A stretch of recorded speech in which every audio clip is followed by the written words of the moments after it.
বিধানসভা নির্বাচনে তৃণমূলের ভরাডুবির ঠিক এক মাসের মাথায় আনুষ্ঠানিক ভাঙন ধরল তৃণমূলে।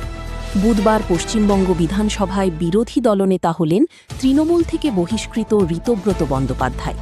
বিদ্রোহী শিবিরের ৩ সহকারী দলনেতার তালিকায় ঠাঁই পেলেন আরেক বিদ্রোহী সন্দীপন সাহা। তৃণমূল বিধায়কদের সই জালিয়াতির কথা স্পিকারকে লিখিতভাবে জানানোর অপরাধে সোমবার তাঁদের বহিষ্কার করেছিল মমতা বন্দ্যোপাধ্যায়ের দল। ৪৮ ঘণ্টা পরে দেখা গেল সংখ্যাগরিষ্ঠ তৃণমূল বিধায়কের সমর্থনই রয়েছে ঋতব্রত সন্দীপনদের দিকে।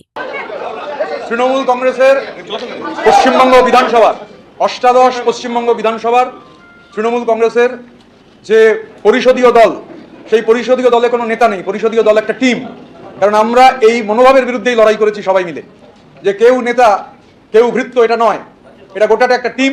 ঘটনাচক্রে তার একটা জব ডিস্ট্রিবিউশন হতে পারে, কারুর নাম বিরোধী দলনেতা, কেউ মুখ্য সচেতক, কেউ উপদলনেতা, কিন্তু এটা গোটাটা একটা ৫৮ জনের টিম। আপাতত আজকে পর্যন্ত এটা ৫৮ জন তৃণমূল